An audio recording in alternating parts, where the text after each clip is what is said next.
Bismillahirrahmanirrahim. Assalamualaikum warahmatullahi wabarakatuh. Oke, dalam video kali ini kita akan diskusi tentang rekonsiliasi fiskal. Nah, oke, langsung saja saya lanjutkan ya. Apa itu rekonsiliasi fiskal?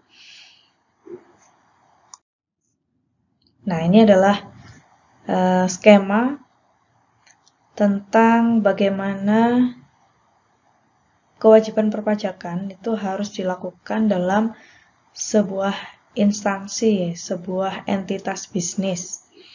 Nah, jadi mungkin kalau kita WP orang pribadi itu kewajiban perpajakannya lebih sederhana ya. Artinya apalagi kalau PNS atau mungkin pegawai di perusahaan swasta, nah itu mungkin kewajiban perpajakannya tidak begitu kompleks karena hanya PPh 21 lalu kemudian nanti harus melaporkannya di akhir tahun. Nah, kalau itu entitas bisnis ya, sebuah perusahaan, entah itu yang nirlaba maupun yang laba, nah itu tentu saja kewajiban perpajakannya lebih kompleks. Nah, ini sudah saya rangkum dalam skema ya. Jadi ini WP dalam artian WP badan ya, entitas bisnis. Itu dia bisa sebagai pemotong pajak, bisa sebagai pihak yang terpotong PPh oleh pihak lain, atau juga ada kewajiban PPh atau kewajiban perpajakan yang harus disetor sendiri, dibayar sendiri. Nah, untuk yang dia sebagai pemotong, dia berkewajiban untuk memotong atau memungut PPh pasal 4 ayat 2, PPh pasal 21 atas karyawannya, PPh pasal 22 atas pengadaan barang, dan PPh pasal 23 atas pengadaan jasa. Begitu juga kalau dia sebagai pihak yang terpotong atau terpungut. Ditambah lagi PPh pasal 24 jika ada. Nah, ini kan PPh kredit pajak luar negeri. Jadi, untuk pemotongan atau pemungutan ini dilakukan setiap bulan. Kemudian disetorkan menggunakan SSP, surat setoran pajak, lalu dilaporkan menggunakan SPT massa. Nah, WP ini atau wajib pajak, dia juga bisa berlaku sebagai penjual. PKP ya, pengusaha kena pajak. Jika dia di dalam kegiatan bisnisnya itu menjual barang atau jasa kena pajak. Nah, itu juga berarti nambah satu kewajiban perpajakan lagi, yaitu PPN. Nah, ini setiap PPN yang masukan ataupun keluaran, di mana dia membeli ataupun memungut ketika menjual, itu harus dibayarkan dan dilaporkan setiap bulannya. Nah, kemudian ada PPh yang harus dibayar sendiri. Ini ada pada tahun berjalan itu ada PPh pasal 25, bisa STP PPh 25 dan PPh-TB. Ada juga fiskal luar negeri.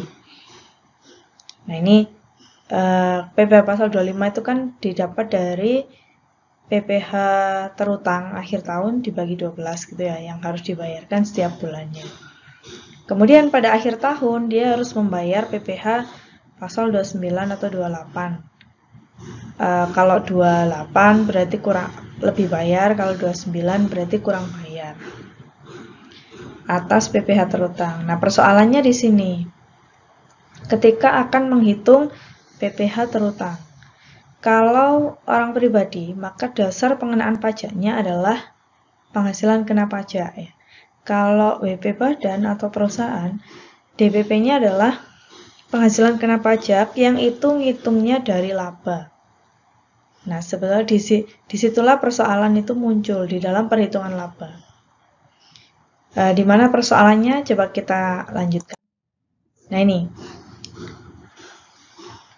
Perbedaan timbul terkait pengakuan pendapatan dan beban di laporan laba rugi. Ya. Jadi di dalam perusahaan itu kan mereka melakukan pembukuan itu berdasarkan kebijakan akuntansi perusahaan, berdasarkan PSAK. Yang kebetulan PSAK itu menyimpang dari ketentuan perpajakan. Sehingga timbul perbedaan antara PSAK dan pengakuan perpajakan. tentang pengakuan pendapatan dan beban di laporan laba rugi. Sehingga diperlukan penyesuaian agar laba yang diperhitungkan secara akuntansi dapat diperlakukan sebagai laba atau penghasilan kena pajak. Nah, sekarang mari kita ulas kenapa kok beda gitu ya. Sebelumnya kita udah bahas dulu terkait dengan teknik rekonsiliasi. Jadi rekonsiliasi ini melakukan pembenaran atas setiap item pendapatan dan beban sehingga sesuai dengan ketentuan perpajakan. Metode ini memudahkan proses pengisian SPT. Kemudian pembenaran dilakukan terhadap laba akuntansi dengan melakukan penambahan atau yang disebut koreksi positif, atau melakukan pengurangan dengan kata lain koreksi negatif hanya berdasar pada penyesuaian penghasilan dan beban yang tidak sesuai. Nah, ini trade-off akuntansi perpajakan. Tingginya laba itu di sisi akuntansi bersifat menguntungkan, sebab akan menarik minat pemegang saham potensial. Perusahaan terbuka akan memprioritaskan kepentingan ini. Jadi kalau labanya tinggi, investor kan pasti tertarik ya untuk berinvestasi ke dalam perusahaan itu, sehingga perusahaannya bisa lebih berkembang. Nah, di sisi perpajakan bersifat tidak menguntungkan sebab meningkatkan beban pajak yang harus dibayar. Ya, semakin tingginya laba maka otomatis pajaknya juga semakin tinggi karena laba ini kan nanti akan menjadi dasar pengenaan perpajakan, dasar pengenaan pajak penghasilan. Nah, ini latar belakang perbedaan. Jadi kenapa sih ada perbedaan antara PSAK dan peraturan perpajakan?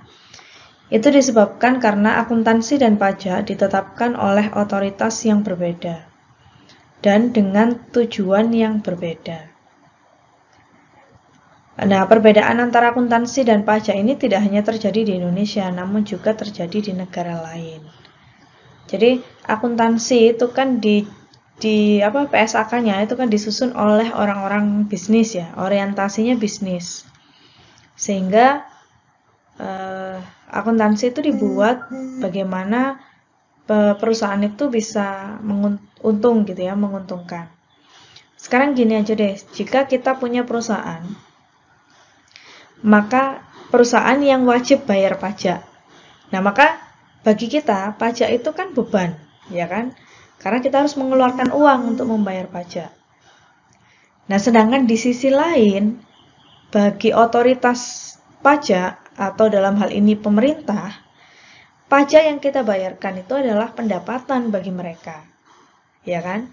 Sehingga mereka akan berusaha bagaimana kita bisa membayar pajak sebanyak-banyaknya. Makanya peraturan perpajakan itu dibuat masif, komprehensif gitu ya, apa-apa kena pajak.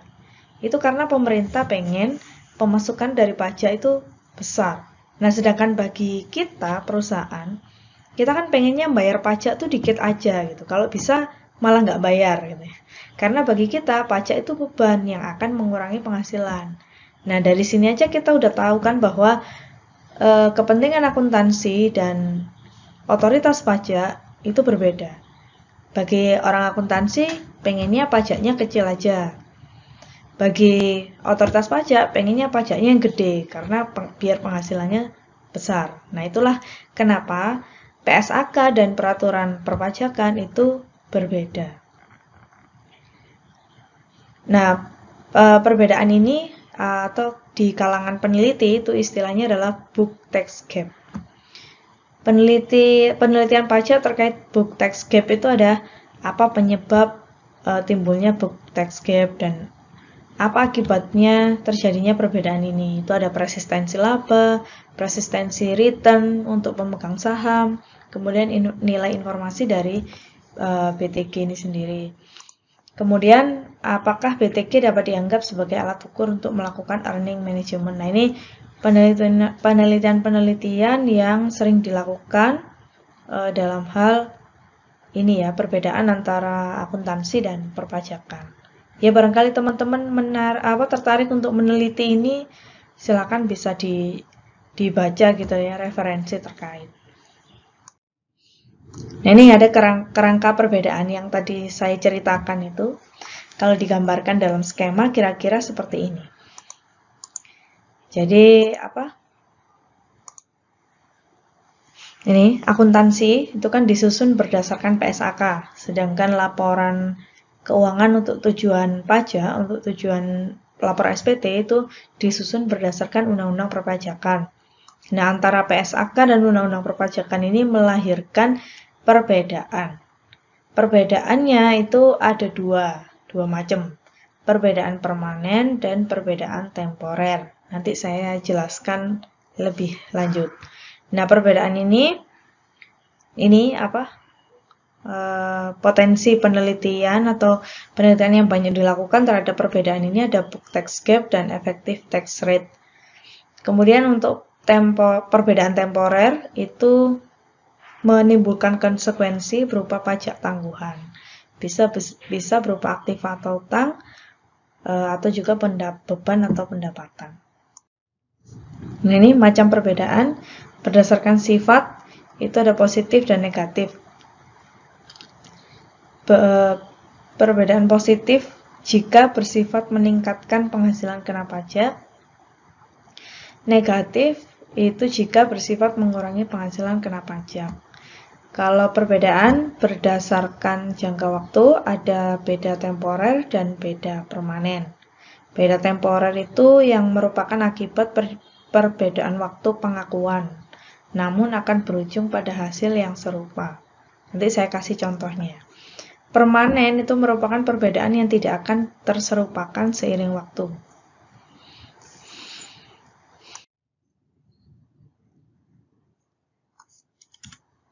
Nah, ini perbedaan permanen. Perbedaan temporer.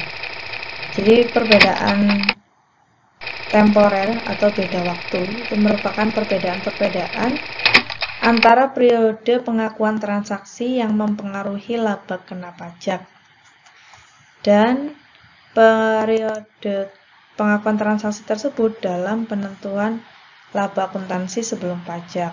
Contohnya apa yang termasuk beda temporer? Yang pertama adalah biaya penyusutan aktiva tetap.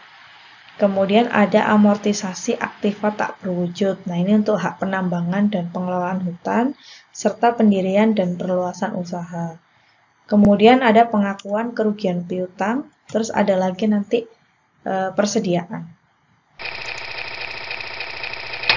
Nah, ini kan rugi penilaian persediaan. Ada rugi penilaian surat berharga, terus nanti ada revaluasi aktiva tetap.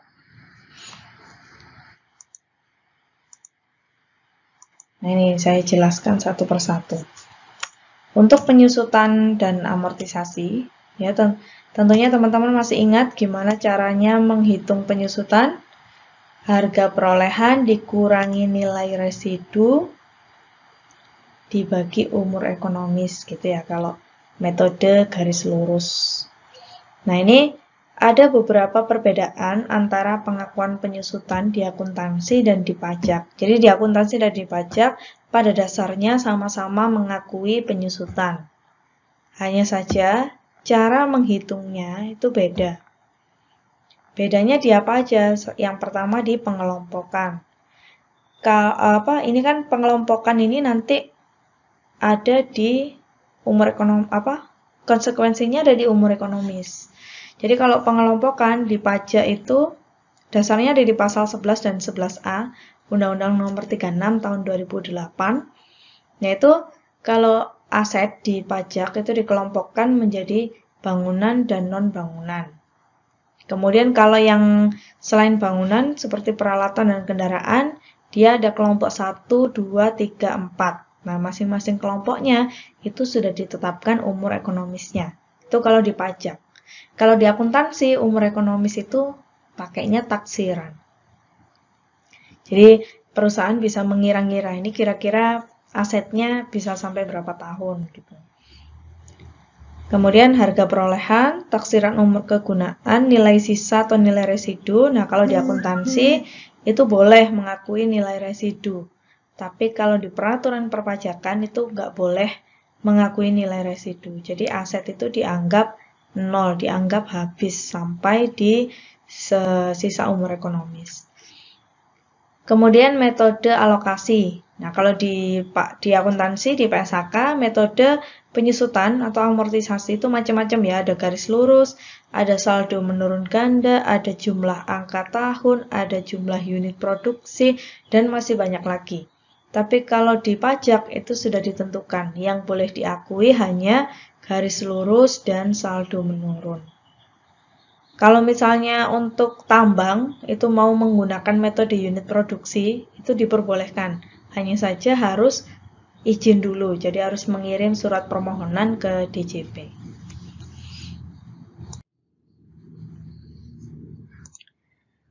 Oke, berikutnya terkait dengan pengakuan kerugian piutang.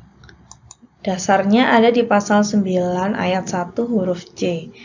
Jadi di pajak itu secara umum tidak mengakui cadangan kerugian piutang, kecuali untuk instansi lembaga keuangan. Misal bank, asuransi, leasing, BPR, gitu-gitu. Nah, itu baru boleh mengakui cadangan kerugian piutang. Itu pun prosentasenya sudah diatur di peraturan Menteri Keuangan. Kalau di akuntansi kan boleh ya menggunakan cadangan kerugian piutang meskipun perusahaan yang non lembaga keuangan. Tapi kalau di pajak nggak boleh. Jadi di pajak hanya mengakui metode penghapusan langsung. Jadi piutang itu atau kerugian piutang itu boleh diakui jika bisa dibuktikan bahwa benar-benar piutang itu tidak dapat tertagih. Oke, berikutnya tentang pengakuan persediaan. Nah, ini juga ada perbedaan. Kalau di pajak, dasar pencatatannya bisa cash dan accrual. Kemudian dasar perhitungan persediaannya ada FIFO dan average. Kalau di akuntansi, dasar perhitungan persediaan itu banyak. Ada FIFO, LIFO, average, kemudian LOCOM, ya, lower cost or market, dan metode lainnya. Tapi kalau di pajak sudah jelas ditetapkan metode yang boleh digunakan adalah FIFO dan average.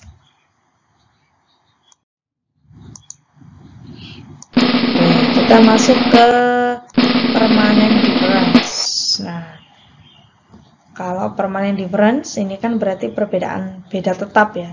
Sebagai perbedaan-perbedaan antara laba kena pajak dan laba akuntansi sebelum pajak yang muncul dari transaksi-transaksi yang berdasarkan undang-undang atau aturan perpajakan tidak akan terhapus oleh selisih-selisih yang bersangkutan pada periode-periode yang lain. Jadi kalau perbedaan waktu tadi, itu kan pajak dan akuntansi sama-sama mengakui. Hanya saja cara pengakuannya itu berbeda. Entah itu beda di metode, beda di cara perhitungan, dan lain sebagainya. Yang jelas dua-duanya sama-sama mengakui. Nah, kalau permanent difference itu satunya mengakui, satunya tidak. Jadi akuntansi mengakui, pajak tidak. Nah, itu pasti beda permanen. Ya.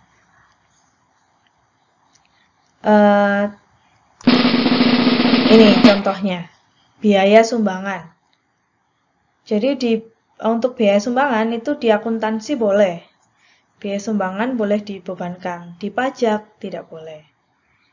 Walaupun nanti ada aturan pelaksana yang membolehkan biaya sumbangan. Misalnya biaya sumbangan untuk bencana alam yang ditetapkan sebagai bencana nasional. Nah, itu kan nunggu pemerintah menetapkan sebagai bencana nasional, baru boleh dibiayakan nanti sumbangannya. Kemudian biaya dalam bentuk natura, denda dan bunga pajak, biaya entertain, ini di akuntansi boleh, di pajak tidak boleh. Nah, ini berarti beda permanen.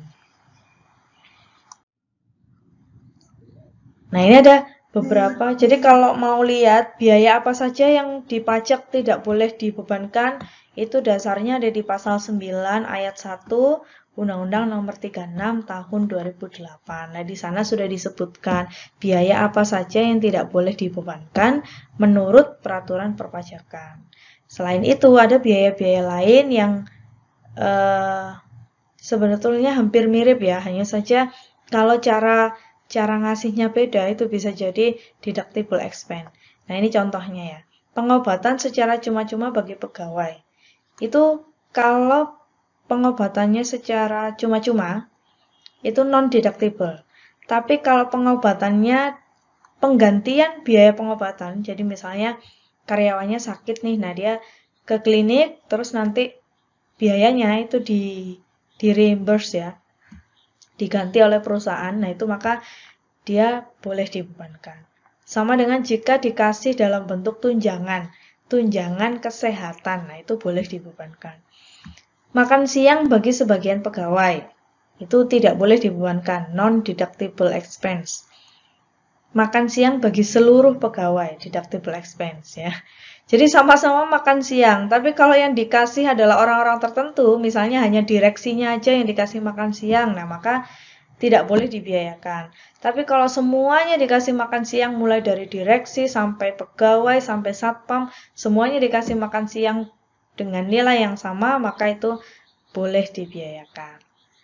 Kemudian ada PPh 21 ditanggung perusahaan, itu tidak boleh dibiayakan. Kalau tunjangan PPh boleh dibiayakan.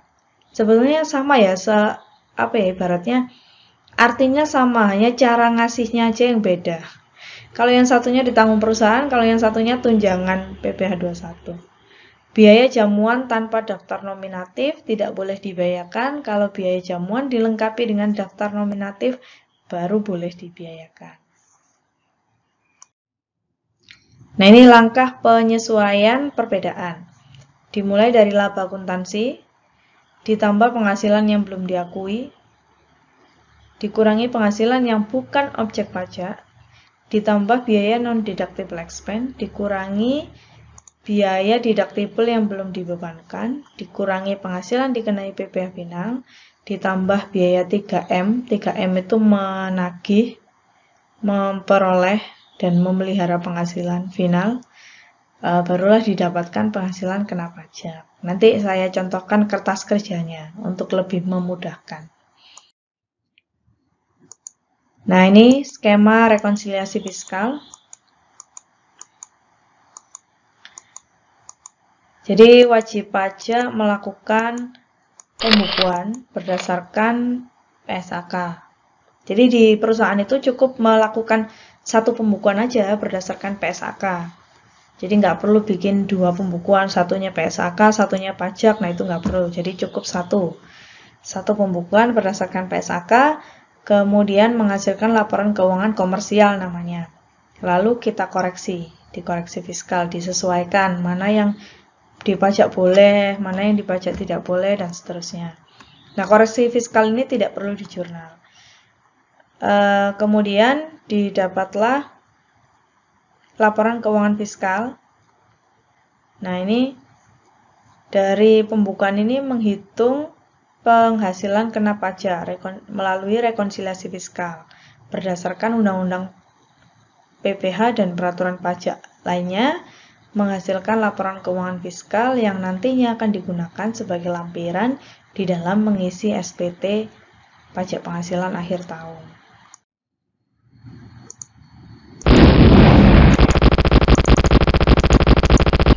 Nah, ini apa saja yang perlu kita perhatikan dalam menyusun koreksi fiskal. Nah, ini pedoman penyusunan koreksi fiskal. Jadi seperti yang saya katakan tadi, wajib pajak tetap menyelenggarakan proses akuntansi komersial, pembukuannya cukup satu aja. Kemudian ada tambahan catatan-catatan untuk menghitung laba usaha kena pajak atau penghasilan kena pajak, lalu melakukan rekonsiliasi atau koreksi fiskal. Nah, di dalam melakukan rekonsiliasi fiskal, yang pertama adalah mengenali penyesuaian pajak, yang kedua melakukan analisa laba usaha kena pajak, melakukan penyesuaian koreksi fiskal, menyusun laporan keuangan fiskal untuk lampiran SPT, serta mengisi dan melaporkan SPT. Nah, ini kewajiban yang harus dipenuhi akhir tahun.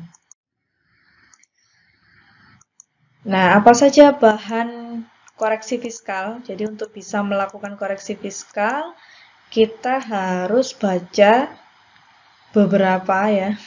beberapa aturan pendukung. Yang pertama dengan terkait penghasilan, ada pendapatan final, ada di pasal 4 ayat 2 Undang-Undang nomor 36 tahun 2008. Nah, itu acuan utama ya, Undang-Undang nomor 36 tahun 2008. Jadi perlu kita baca pendapatan yang termasuk PPh final itu apa aja. Kemudian pendapatan bukan objek pajak, itu ada di pasal 4 ayat 3. Terkait dengan biaya yang terkait penghasilan final, biaya yang terkait non-objek pajak, serta biaya pasal 9 ayat 1. Ini pasal 9 ayat 1 ini biaya non-deductible expense. Jadi biaya apa saja yang tidak boleh dikurangkan. Kompensasi kerugian usaha luar negeri. Nah, ini juga perlu diinventarisir karena nanti itu bisa dikreditkan di dalam menghitung PKP. Serta kredit pajak. Kredit pajak itu ada pajak yang terkait final, kemudian ada pajak lain yang sudah dipotong oleh pihak lain.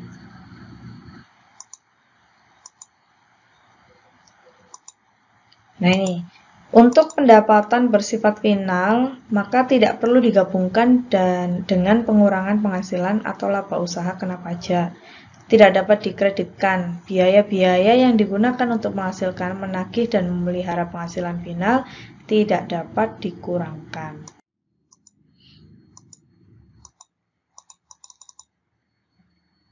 Nah, ini laporan keuangan fiskal, sekurang-kurangnya ada neraca, perhitungan laba rugi, penjelasan laporan keuangan, serta rekonsiliasi fiskal. Ikhtisar kewajiban pajak. Koreksi fiskal positif negatif. Koreksi fiskal positif sebagai akibat perbedaan pengukuran alokasi biaya dan pendapatan yang akan menambah penghasilan kena pajak. Jadi kalau koreksi positif itu adalah koreksi yang berdampak pada menambah penghasilan kena pajak. Untuk koreksi negatif berarti koreksi yang berdampak mengurangi penghasilan kena pajak. Nah, ini kertas kerjanya.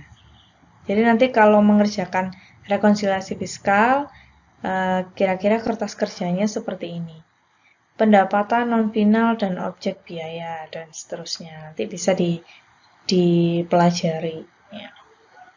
Sambil nanti kita dalami dengan latihan soal. Oke, saya kira itu yang dapat saya sampaikan. Nanti kalau ada pertanyaan silakan disampaikan, bisa melalui Google Classroom ataupun grup WA.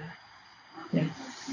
Oke, kurang lebihnya dari saya mohon maaf. Saya akhiri. Assalamualaikum warahmatullahi wabarakatuh.